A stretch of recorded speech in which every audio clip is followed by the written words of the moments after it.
পৃষ্ঠা 41, চতুর্থ পাঠ। কার দৌড় কদ্দূর। শিবতোষ মুখোপাধ্যায়। লেখক পরিচিতি: শিবতোষ মুখোপাধ্যায় হলেন একজন বিশিষ্ট অধ্যাপক এবং প্রাণী বিজ্ঞানী। কলকাতার প্রেসিডেন্সি কলেজ, দিল্লির জওহরলাল নেহেরু বিশ্ববিদ্যালয় এবং আমেরিকার রকফেলার বিশ্ববিদ্যালয়ে অধ্যাপনা করেছেন। জীববিদ্যার উন্নয়নমূলক গবেষণার জন্য zoological society of India, Asiatic society সহ বিভিন্ন প্রতিষ্ঠানের কাছ থেকে পেয়েছেন অসংখ্য স্বীকৃতি এবং সম্মান। স্যার দোরাবজি টাটা স্বর্ণপদক, জয় গোবিন্দ স্বর্ণপদক প্রভৃতি এর মধ্যে অন্যতম। বিজ্ঞান ভিত্তিক জনপ্রিয় লেখালেখিতেও তার যথেষ্ট অবদান রয়েছেন। এর মধ্যে উল্লেখযোগ্য অণুর উত্তরায়ণ, লাবণ্যের অ্যানাটমি, দিকবিদিক, মানহাটন এবং মার্টিনে আসা যাওয়ার পথের ধারে প্রভৃতি। বিষয় সংক্ষেপ: লেখাটির নাম কার দৌড় কদ্দূর, অর্থাৎ জীবজগতে কার দৌড় কেমন এবং তা কত দূর হতে পারে তার কথা এখানে বলা হয়েছে। ইঁদুরকে দিয়ে আরম্ভ হয়েছে এই দৌড়ের বৃত্তান্ত। সরস একটি ভূমিকা করে লেখক বলেছেন, প্রাণীরা এক জায়গায় চুপচাপ বসে না থেকে দিকে দিকে ভ্রমণ করে। একখানি সেল বা কোষ ছাড়া যার আর কিছুই নেই, যে অ্যামিবার, সেও চলেছে নিরন্তর। এককোষী জীব প্যারমোসিয়াম, সে জলের মধ্যে হাজার দাঁড়ে নৌকো চালানোর মতো আগাতে বা পিছোতে পারে। উচ্চতর প্রাণীর মধ্যে গমনাগমনের ব্যাপারটি অবশ্যই উন্নততর। ডানা নাড়িয়ে দ্রুত পাখি উড়ে চলে। এফিড পাখি এক নাগারে 8 মাইল পর্যন্ত উড়ে যেতে পারে। চিতাবাঘ ঘন্টায় 70 মাইল পর্যন্ত দৌড়তে পারে। তার দেহের ওজন 30 পাউন্ড।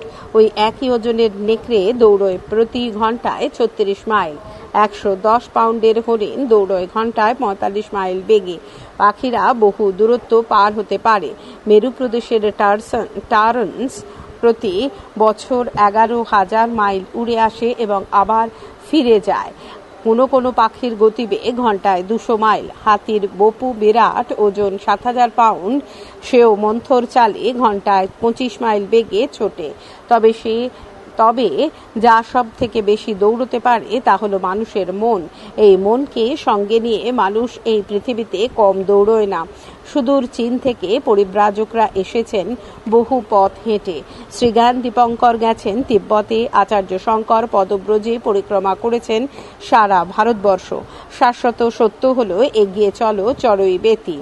বিজ্ঞানী শিবতোষ মুখোপাধ্যায় এইভাবে জীবজগতের সব দিক বিচার বিবেচনা করে এবং হিসেব করে লিখেছেন কার দৌড় কদ্দূর। শব্দার্থ: আঘ্রাণ, গন্ধ, খদ্দের, ক্রেতা, যিনি কিছু কেনেন। প্রত্যাশী, যিনি কোনো কিছু প্রত্যাশা বা আশা করেন। মরীচিকা, মরুভূমিতে বালির ওপর সূর্যের আলো পড়া, তাকে জল বলে ভুল করা। আলোর প্রতিসরণের কারণে এমনটা ঘটে থাকে, একে মৃগতৃষ্ণিকাও বলা হয়। নারাজ, রাজি না হওয়া। সক্ষম, সমর্থ, বোধ হয়, মনে হয়। ঠায়, স্থির হয়ে নিশ্চলভাবে কিছু না করে। ভিয়েন, উৎসবের সময় বাড়িতে মিষ্টি তৈরির করার কাজ। স্থাণু, স্থির, নিশ্চল, পরিভ্রমণ, ঘুরে বেড়ানো। রসনা, জীব। রটনা, প্রচার, ঘোষণা। দুনিয়া, পৃথিবী। কুইক মার্চ, দ্রুত তালে হেঁটে যাওয়া ব্র্যাকেটে সৈন্যবাহিনীর হাঁটা। অনুবেক্ষণ, ক্ষুদ্রাতি ক্ষুদ্র পদার্থ দেখার জন্য যা খালি চোখে দেখা যায় না। অ্যামিবা, এককোষী প্রাণী। প্রোটোপ্লাজম, কোষের মধ্যের অংশ। বিস্ময়, অবাক। ক্ষণিক, ক্ষণস্থায়ী, মুহূর্তকালের। মুহুর্মুহু, ঘন ঘন, ক্রমাগত। মন্দগতি, ধীর গতি। অনুমান, কল্পনা। মিলিমিটার, 1 মিটারের 1000 ভাগের 1 ভাগ। আদিকাল, আরম্ভর সময়, সূচনাকাল। ভবঘুরে, যে উদ্দেশ্যহীনভাবে যে কোনো জায়গায় ঘুরে বেড়ায় বাউন্ডুলে। বহিঃশত্রু, বাইরের শত্রু। নাশ, ধ্বংস, হত্যা। এককোষী জীব, যেসব জীবের দেহ একটিমাত্র কোষ দ্বারা নির্মিত। বহিরাংশ, বাইরের অংশ।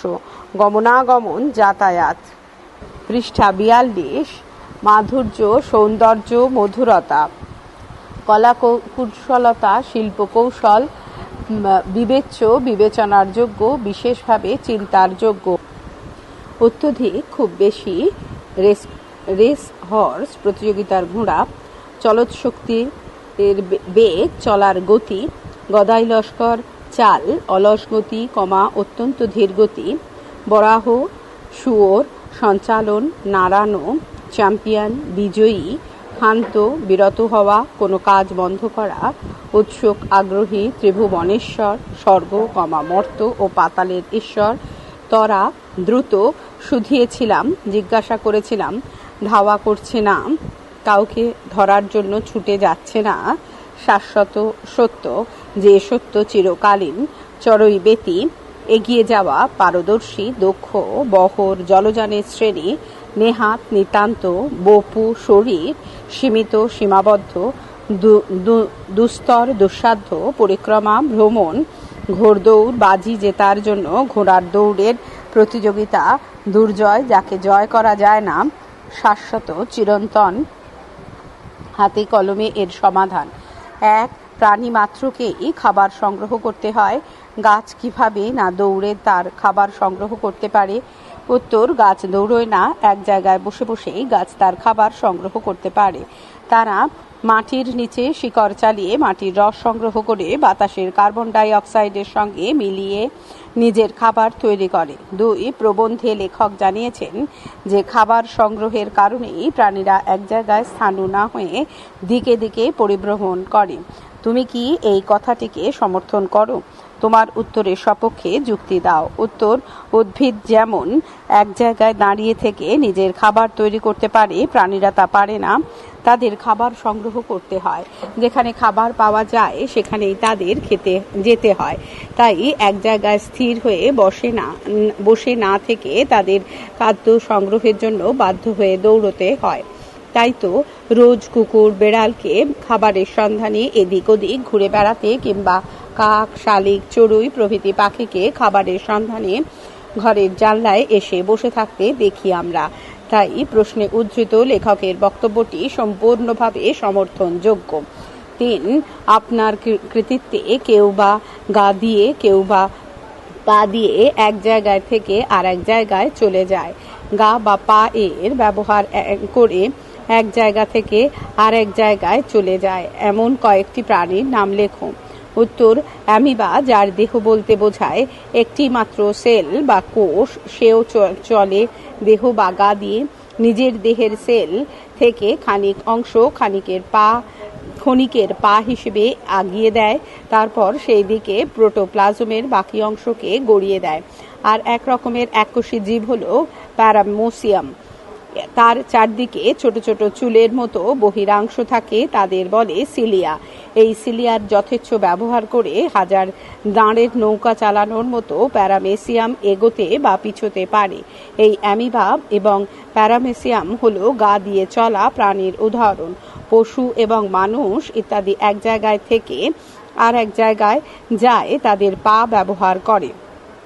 4, আমাদের নিজেদের শরীরের মধ্যে একরকম ভবঘুরে সেল আছে। কোন সেলের কথা বলা হয়েছে? শরীরে তারা কি কাজে লাগে? উত্তর, আমাদের শরীরের রক্তের মধ্যে থাকা শ্বেতকণিকা নামক সেলের কথা প্রশ্নে উদ্ধৃত অংশে বলা হয়েছে। শরীরে রোগ জীবাণু আক্রমণ করলে শ্বেতকণিকা বাধা দেয় যাতে শরীর সুস্থ থাকে, অর্থাৎ শরীরকে সুস্থ রাখাই এই সেলের কাজ। 5, একটি এককোষী জীবের নাম লেখো, এটির চলার ধরনটি লেখো। উত্তর, প্যারামোসিয়াম হলো একটি এককোষী প্রাণী বা জীব। এই জীবের দেহের চারদিকে ছোট ছোট চুলের মতো অসংখ্য গমন অঙ্গ আছে, এগুলিকে বলে সিলিয়া। এই সব সিলিয়ার যথেচ্ছ ব্যবহারের ফলে প্যারামেসিয়াম জলের মধ্যে হাজার দাঁড়ের নৌকো চালানোর মতো এগিয়ে যেতে পারে, আবার পিছিয়ে আসতেও পারে। 6, গমনাগমনের প্রকৃত মাধুর্যটা আমাদের চোখে পড়ে সাধারণত উচ্চতর প্রাণীর মধ্যে। পাঠ্যাংশে উচ্চতর প্রাণীদের গমনাগমনের মাধুর্য কিভাবে প্রতিফলিত হয়েছে আলোচনা করো। উত্তর, উচ্চতর প্রাণী বলতে এখানে সামুদ্রিক জীব, পতঙ্গ, শামুক, চিংড়ি সহ পাখি এবং জন্তু জানোয়ারকে বোঝাচ্ছে। পৃষ্ঠা 43 শেষে শ্রেষ্ঠ প্রাণী মানুষের কথাও বলা হয়েছে। সামুদ্রিক জীব সমুদ্র স্রোতে গা ভাসিয়ে পাড়ি দেয় মাইলের পর মাইল। চিংড়ি চলে দাঁড়া নাড়িয়ে। পতঙ্গ ওড়বার সময় প্রচণ্ড জোরে ডানা নাড়ায়। শামুক চলে জলীয় চিহ্ন রেখে। জন্তুরা চলে তাদের ভারী ওজন নিয়ে। হালকা কোনো কোনো পাখি হাওয়ায় তীরের মতো ছুটে চলে, আর বেজায় ওজন নিয়ে কাদা ভেঙে হিপো চলে থপ থপ করে। বিভিন্ন প্রাণীর বৈচিত্র্যে ভরা এই গমনাগমনকেই প্রকৃত মাধুর্য ভরা বলেছেন লেখক। ৭. এ পথে আমি যে গেছি রবীন্দ্রসঙ্গীতের অনুষঙ্গটি পাঠ্যাংশে কোন প্রসঙ্গে ব্যবহৃত হয়েছে? উত্তর, বাগানের শামুকদের চলা দেখে রবীন্দ্রনাথের গানের প্রসঙ্গটি এসেছে। বাগানের শামুকরা চলে তাদের একখানা মাংস পুরো পা দিয়ে, চলে যাবার সময় রেখে যায় তাদের চলার জলীয় পদ চিহ্ন। এই চিহ্ন থেকেই লেখকের মনে এসেছে রবীন্দ্রসঙ্গীতের কথা, এ পথে আমি যে গেছি। ৮. শূন্যস্থান পূরণ করো। ৮.১ এফিড ওড়বার সময় প্রতি সেকেন্ডে ড্যাশ ডানা নাড়ায়? উত্তর, 400 বার। ৮.২ গমন শক্তিকে বিচার করতে হয় সবসময় ড্যাশ ড্যাশ ড্যাশ হিসেব করে? উত্তর, দৈহিক ওজনের পরিমাণ। ৮.৩ গোবি মরুভূমিতে ড্যাশ নামক এক হরিণ আছে? উত্তর, গ্যাজেলি। ৮.৪ ড্যাশ টার্নস প্রতি বছরে 11,000 মাইল একবার উড়ে আসে, একবার আবার পরে ফিরে যায়? উত্তর, মেরু প্রদেশের। ৮.৫ এটিপি এর পুরো কথাটি হলো ড্যাশ? উত্তর, এডিনোসিন ট্রাইফসফেট। প্রশ্ন ৯, এরকম মনে করলে ভুল হবে। কোন দুটি বিষয়ের ভুল সাপেক্ষে এমন মন্তব্য করা হয়েছে? উত্তর, কোনো হালকা পাখির হাওয়ায় তীরের মতো ছুটে চলে যাওয়া আর বেজায় ওজন নিয়ে একখানি হিপো বা জলহস্তির কাদা ভেঙে থপথপ করে এগিয়ে যাওয়া একই রকম, একথা মনে করলে ভুল হবে। প্রকৃতপক্ষে গমন শক্তি বিচারের ক্ষেত্রে কেবল অতিক্রান্ত দূরত্বের কথা মাথায় রাখলেই চলে না, বিচার করে দেখতে হয় তাদের দৈহিক ওজনের বিষয়টিকেও। ১০. উচ্চতর জীবদেশ বেশি কাজ করার ক্ষেত্রে কিভাবে শক্তি উৎপাদিত হয়? উত্তর, উচ্চতর জীবরা পেশি সঞ্চালনের সাহায্যে পা নাড়াতে পারে। যখন পেশি কাজ করে তখন এডিনোসিন ট্রাইফসফেট ব্র্যাকেটে এটিপি ব্র্যাকেট ক্লোজ নামক রাসায়নিক পদার্থের ক্রিয়ার ফলে শক্তি উৎপন্ন হয়। প্রশ্ন ১১, ক্রমবিকাশের ইতিহাসে জানা যায় এই প্রসঙ্গে লেখক কোন তথ্যের অবতারণা করেছেন? উত্তর, ক্রমবিকাশের ইতিহাসে জানা যায় ঘোড়ার পূর্বপুরুষদের এখনকার মতো খুর ছিল না, তাদের পায়ে ছিল 5টা করে আঙুল, কিন্তু ক্রমবিকাশের পথ পরিক্রমায় আস্তে আস্তে অন্য আঙুলগুলি অদৃশ্য হয়ে যায়, থেকে যায় শুধু মাঝের আঙুলটি, যাকে আমরা খুর বলে জানি। প্রশ্ন ১২, মনের দৌড়ে মানুষ চ্যাম্পিয়ন। এমন কয়েকজন মানুষের কথা লেখো যাদের শারীরিক অসুবিধা থাকলেও মনের দৌড়ে সত্যি তাঁরা প্রকৃত চ্যাম্পিয়ন হয়ে উঠেছেন। উত্তর, মানুষের মনের গতিবেগ অত্যন্ত দ্রুত, তা আলোর গতিসম্পন্ন, ঘন্টায় 1,86,000 মাইল। মনই মানুষের রথ, মনের রথ কোনো বাধা মানে না। এই মনকে সঙ্গে নিয়ে মানুষ যুগে যুগে Srigyan, Dipankar, Vasco da Gama, Columbus, Shankaracharya প্রমুখ বহু দূর পাড়ি দিয়েছিলেন। এরা সকলেই মনের দৌড়ে ছিলেন প্রকৃত চ্যাম্পিয়ন, তাঁরা শরীরের অসুবিধার কথা কখনো ভাবেননি। প্রশ্ন ১৩, টিকা লেখো। হিউয়েনসাং। হিউয়েনসাং ছিলেন একজন চীনা পরিব্রাজক। চীন সম্রাট তাইসাং এর রাজত্বকালে ইনি চীন দেশ থেকে যাত্রা করে 629 খ্রিস্টাব্দে ভারতবর্ষে পৌঁছন। ইনি তাতার আফগানিস্তান হয়ে ভারতে আসেন। তখন ভারতবর্ষে হর্ষবর্ধন রাজত্ব করছিলেন। তিনি বৌদ্ধ তীর্থস্থানগুলি ভ্রমণ করেন। নালন্দাতে তিনি 5 বছর ছিলেন। তার লেখা বইতে তখনকার ভারতবর্ষের এক দুর্লভ চিত্র পাওয়া যায়। শ্রীজ্ঞান দীপঙ্কর।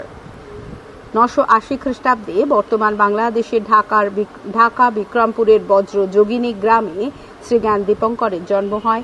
অতি অল্প বয়সে ইনি বৌদ্ধ ধর্মের বিভিন্ন শাস্ত্রে জ্ঞান অর্জন করেন। মাত্র 19 বছর বয়সে অদন্তপুরী বিহারের মহাসাংঘিকাচার্য শীল রক্ষিতের কাছে দীক্ষা গ্রহণ করেন এবং দীপঙ্কর শ্রীজ্ঞান আখ্যা পান। বাংলার রাজা মহিপালের অনুরোধে ইনি বিক্রমশিলা মহাবিহারের অধ্যক্ষ হয়েছিলেন। দীপঙ্করের আর এক উপাধি অতীশ তিব্বতী। বৌদ্ধদের আহ্বানে ইনি তিব্বতে যান। শেষ জীবনটা তিনি তিব্বতেই কাটান। তিনি অনেক সংস্কৃত এবং পালি গ্রন্থ তিব্বতী ভাষায় অনুবাদ করেছিলেন।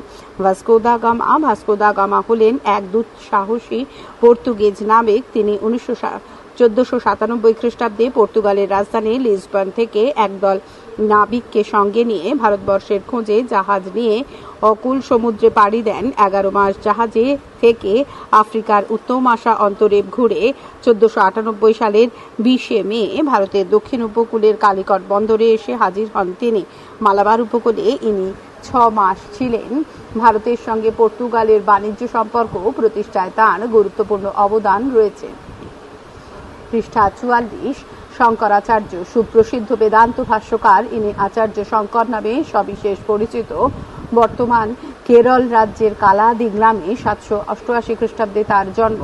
অতি অল্প বয়সেই তিনি সংস্কৃত সাহিত্য এবং বিভিন্ন শাস্ত্রে ব্যুৎপত্তি লাভ করেন। তিনি 4টি মঠ প্রতিষ্ঠা করেন, যা অদ্বৈত বেদান্ত দর্শনের ঐতিহাসিক বিকাশ, প্রসার এবং পুনর্জাগরণের জন্য দায়ী। শঙ্করাচার্যের মতে ব্রহ্ম হলেন নির্গুণ ব্রহ্ম এবং আত্মের সম্মিলন সাধনই ছিল তার শিক্ষার মূল কথা। জীবনে সন্ন্যাসের গুরুত্বকে তুলে ধরতে তিনি উপনিষদ এবং ব্রহ্মসূত্রের ব্যাখ্যা করেন।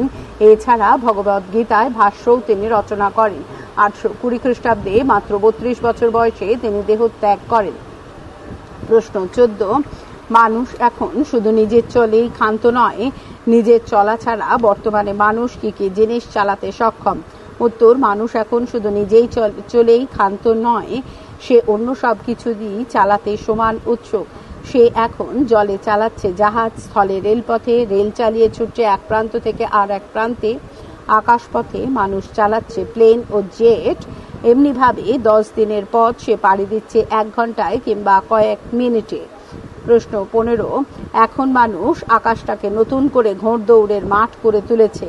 মানুষের মহাকাশ অভিযানে সাম্প্রতিকতম সাফল্য নিয়ে প্রিয় বন্ধুকে একটি চিঠি লেখো। উত্তর, প্রিয় সুবন্ধু, আমাদের মাথার উপর যে মহাকাশ বিস্তৃত রয়েছে বিশাল বিশাল ছায়াপথ, হাজার হাজার কোটি তারার ও গ্রহ উপগ্রহের সমাবেশ, তা নিয়ে মানুষের কৌতূহল সেই আদি যুগ থেকেই। আকাশের রহস্য জানতে চায় মানুষ। গত 50 বছর ধরে চলেছে তার নিরন্তর প্রয়াস। অবিরামভাবে আকাশে পাঠানো হচ্ছে মহাকাশযান। 1957 সালের 4 অক্টোবর স্পুটনিক পাঠানো থেকেই এর শুরু। এরপর মহাকাশ পাড়ি দিল লাইকা নামের একটি কুকুরও। তারপর মহাকাশে গেলেন ইউরি গ্যাগরিন। এক সময় চাঁদের মাটিতেও মানুষ পদার্পণ করল। প্রতিটি ঘটনায় চমৎকারিত্বে ভরা। চাঁদে নামলেন আর্মস্ট্রং। চাঁদে গিয়েই মানুষ কিন্তু থেমে নেই, তার আকাঙ্ক্ষা আরো দূরে যেতে হবে, জানতে হবে গ্রহ নক্ষত্রের রহস্য। এখন পৃথিবীর মহাকাশযান পৌঁছে গেল মঙ্গল গ্রহে। সেখানে প্রত্যক্ষভাবে যন্ত্র নামিয়ে চলছে তার মাটি এবং তার পরিবেশ আবহাওয়ায় সমীক্ষা। খোঁজ চলছে জলের, কারণ জলই জীবনের উৎস। জলই জীবনের উৎস। কেবল পরীক্ষা নিরীক্ষা নয়, তার রিপোর্টও এসে পৃথিবীতে পৌঁছে যাচ্ছে। এই রকম যখন পরিস্থিতি, তখন আকাশটি যে ঘোড়দৌড়ের মাঠে পর্যবসিত হবে, তার আর আশ্চর্য কি? আমি নিশ্চিত যে ভবিষ্যতে এই ধরনের অভিযানের মাত্রা আরো অনেক গুণ বৃদ্ধি পাবে। এ বিষয়ে তোর মত কি? চিঠি পাওয়া মাত্রই চটপট করে আমাকে লিখে জানা। তোর চিঠির অপেক্ষায় থাকলাম। ইতি গৌরব। প্রশ্ন 16। এই যাত্রা তোমার থামাও। লেখক কাকে কথা বলেছেন? এর কোন উত্তর তিনি কিভাবে পেয়েছেন? উত্তর, একথা লেখক বলেছেন পাগলের মতো হনহনিয়ে ছুটে চলা পৃথিবীকে। লেখকের উত্তর পেয়েছেন দক্ষিণা বাতাসের কাছ থেকে, এবং সে উত্তরটি হলো থামা মানে জীবনের শেষ। যতদিন বেঁচে আছো ততদিন চলো, দাঁড়িও না। শাশ্বত সত্যের দিকে যাওয়ার গতি বন্ধ করো না, চড়ই বেতি। প্রশ্ন 17। ঠিক উত্তরটি বেছে নিয়ে লেখো। প্রশ্ন 17.1। উপনিষদে উক্ত চড়ই বেতি তথ্যের শব্দের অর্থ যাত্রা থামাও, এগিয়ে যাও, দাঁড়িও না। উত্তর, এগিয়ে যাও। 17.2। পৃথিবী যে নিজের কক্ষপথে সূর্যের চারিদিকে ঘোরে তা প্রথম বলেন গ্যালিলিও কোপার্নিকাস সক্রেটিস। উত্তর, কোপার্নিকাস। 17.3। ভাস্কো দা গামা ছিলেন মার্কিন পর্তুগিজ গ্রিক। উত্তর, পর্তুগিজ। 17.4। যে বৈজ্ঞানিক কারণে আপেল দৌড়য় মাটির দিকে, সেটি হলো মাধ্যাকর্ষণ, প্লবতা, সন্তরণ নিয়ম। উত্তর, মাধ্যাকর্ষণ। 17.5। আইনস্টাইন ছিলেন সপ্তদশ/অষ্টাদশ/ঊনবিংশ শতাব্দীর মানুষ? উত্তর ঊনবিংশ। প্রশ্ন 18, অতি সংক্ষিপ্ত আকারে নিচের প্রশ্নগুলি যথাযথ উত্তর দাও। 18.1 অণুবীক্ষণ যন্ত্রের সাহায্যে দেখা যায় এমন দুটি প্রাণীর নাম লেখো। উত্তর, অণুবীক্ষণ যন্ত্রের সাহায্যে দেখা যায় এমন দুটি প্রাণী হলো অ্যামিবা এবং প্যারামোসিয়াম। 18.2 শামুক চলে যাবার সময় রেখে যায় জলীয় চিহ্ন, সেটি আসলে কি? উত্তর, শামুকের চলার পথে রেখে যাওয়া জলীয় চিহ্ন আসলে তাদের শরীর থেকে খরিত এক প্রকার রস, যা তার চলার পথ পিচ্ছিল করে চলতে সাহায্য করে। 18.3 আমাদের নিজেদের শরীরের মধ্যে একরকম ভবঘুরে সেল আছে, সেলটিকে ভবঘুরে বলা হয়েছে কেন? উত্তর, ভবঘুরের অর্থ হলো বিনা কাজে যে সর্বত্র ঘুরে বেড়াতে পারে। রক্তে শ্বেতকণিকা নামক সেলটি যেহেতু শরীরের যে কোনো জায়গায় যেতে পারে, তাই তাকে ভবঘুরে বলা হয়েছে। পৃষ্ঠা 45। 18.4 নানা জাতের খরগোশের মধ্যে গতির তারতম্য দেখা যায়, কয়েকটি খরগোশের জাতির নাম লেখো। উত্তর, মেরু খরগোশ, আলাস্কা খরগোশ, তুষার খরগোশ, কালো লেজ খরগোশ, মাঞ্চুরীয় খরগোশ, ভারতীয় খরগোশ প্রভৃতি হলো খরগোশের বিভিন্ন জাতির নাম। 18.5 কোনো কোনো পতঙ্গ ওড়বার সময় তাদের ডানা প্রচণ্ড জোরে নাড়ে। তোমার চেনা কয়েকটি পতঙ্গের নাম লেখো, তাদের ছবি সংগ্রহ করে খাতায় লাগাও। উত্তর, ফড়িং, প্রজাপতি, উচ্চিংড়ে, মথ, মশা প্রভৃতি হলো এই জাতীয় পতঙ্গ। 18.6 কত সামুদ্রিক জীব গা ভাসিয়ে মাইলের পর মাইল পাড়ি দেয়, তার হিসেব আমরা রাখি না। কয়েকটি সামুদ্রিক জীবের নাম লেখো। উত্তর, কয়েকটি সামুদ্রিক জীবের নাম হলো অক্টোপাস, জেলিফিশ, তিমি, হাঙর, শিল প্রভৃতি। 18.7 রক্ষে এই যে লেখক কোন বিষয়টিকে সৌভাগ্য বলে মনে করেছেন এবং কেন? উত্তর, আবির্ভাবের পর থেকে অ্যামিবা আজও স্লথ গতিতে এগিয়ে চলেছে, কখনো তার চলা থামায়নি। এই বিষয়টিকে লেখক সৌভাগ্য বলে মনে করেছেন, কারণ চলাই জীবন, থেমে যাওয়ার অর্থ মৃত্যু বা ধ্বংস। 18.8 প্যারামোসিয়াম কিভাবে চলাফেরা করে? উত্তর, অ্যামিবার মতোই একটি এককোষী জীব। প্যারামোসিয়ামের সেলের চারদিকে ছোট ছোট চুলের মতো অসংখ্য গমনাঙ্গ আছে। এই গমনাঙ্গগুলিকে সিলিয়া বলা হয়। এইসব সিলিয়ার যথেচ্ছ ব্যবহারের ফলে প্যারামোসিয়াম জলের মধ্যে হাজার দাঁড়ে নৌকা চালানোর মতো এগোতে বা পেছোতে পারে। 18.9 প্যারামোসিয়াম ছাড়া দুটি এককোষী জীবের নাম লেখো। উত্তর, প্যারামোসিয়াম ছাড়া দুটি এককোষী জীবের নাম হলো অ্যামিবা ও ডায়াটক। 18.10 তার চলবার ভঙ্গিটি বড় মজার। কার চলার ভঙ্গির কথা বলা হয়েছে, তার মজার কিভাবে? উত্তর, এখানে অ্যামিবা চলার ভঙ্গির কথা বলা হয়েছে। অ্যামিবা নিজের দেহ বা সেল থেকে খানিকটা অংশকে ক্ষণিকের জন্য পা হিসেবে এগিয়ে দেয়, তারপর সেই দিকেই সেলের মধ্যেকার প্রোটোপ্লাজমের বাকি অংশকে গড়িয়ে দেয়। এমনি করে মুহুর্মুহ ক্ষণিক পা বার হয় এবং প্রোটোপ্লাজম সেই দিকে বয়ে যায়। এইভাবে অ্যামিবা সামনের দিকে অত্যন্ত ধীর গতিতে এগিয়ে যায়। 18.11 গমনে সক্ষম গাছ ও গমনে অক্ষম প্রাণীর নাম লেখো। উত্তর, গমনে সক্ষম একটি গাছ হলো ক্ল্যামাইডোমোনাস এবং অক্ষম প্রাণী হলো স্পঞ্জ প্রবাল। 18.12 কয়েকটি হক জাতীয় পাখির নাম লেখো। উত্তর, ঈগল, চিল, বাজ, পেঁচা প্রভৃতি হলো কয়েকটি হক জাতীয় প্রাণী। 18.13 আফ্রিকার কি জাতীয় পাখি ওড়া ছেড়ে হাঁটায় পারদর্শী হয়ে উঠেছে? উত্তর, আফ্রিকার ইন জাতীয় পাখি ওড়া ছেড়ে হাঁটায় পারদর্শী হয়ে উঠেছে। 18.14 ক্রমবিকাশের পথ পরিক্রমায় ঘোড়ার আঙুলের কোন পরিবর্তন ঘটেছে? উত্তর, ক্রমবিকাশের পথ পরিক্রমায় ঘোড়ার আঙুলের বিশেষ পরিবর্তন হয়েছে। ঘোড়ার পূর্বপুরুষদের খুর ছিল না, পাগুলিতে 5টি করে আঙুল ছিল, কিন্তু ক্রমবিকাশের পথ পরিক্রমায় আস্তে আস্তে অন্য আঙুলগুলি অদৃশ্য হয়ে যায়, থেকে যায় শুধু মাঝের আঙুলটি, যাকে আমরা এখন খুর বলে জানি। 18.15 পাঠ্যাংশে রয়েছে এমন একটি নিশাচর প্রাণীর নাম লেখো। উত্তর, পাঠ্যাংশে রয়েছে এমন একটি নিশাচর প্রাণী হলো শিয়াল। সংযোজিত প্রশ্ন। প্রশ্ন 1 পদ পরিবর্তন করো। সুন্দর, বিস্ময়, শরীর, জন্তু, অনুবীক্ষণ, দৈহিক। সুন্দর হচ্ছে বিশেষণ, সৌন্দর্য বিশেষ্য, বিস্ময় হচ্ছে বিশেষ্য বিস্মিত হচ্ছে বিশেষণ, শরীর হচ্ছে বিশেষ্য, শারীরিক হচ্ছে বিশেষণ, জন্তু হচ্ছে বিশেষ্য, জান্তব হলো বিশেষণ, অনুবেক্ষণ হলো বিশেষ্য, আনুবেক্ষণিক হলো বিশেষণ, দৈহিক হলো বিশেষণ, দেহ হলো বিশেষ্য। 2 কারক বিভক্তি নির্ণয় করো। 2.1 নদীর দৌড়, সাগরে, সাগরে অধিকরণ কারকে এ বিভক্তি। 2.2 কত মন্দ গতিতে অ্যামিবা যে চলে, মন্দ গতিতে করণ কারকে তে বিভক্তি। 2.3 তাদের সিলিয়া বলা হয়, সিলিয়া কর্মকারকে শূন্য বিভক্তি। 2.4 পাখিরা বহু দূরত্ব পার হতে পারে, পাখিরা কর্তৃকারকে শূন্য বিভক্তি। 2.5 থামা মানে জীবনের শেষ, জীবনের সম্বন্ধ পদে এর বিভক্তি। প্রশ্ন 3 সন্ধি বিচ্ছেদ করো। কিংবা যথেচ্ছ গমনাগমন অত্যধিক সঞ্চালন ত্রিভুবনেশ্বর।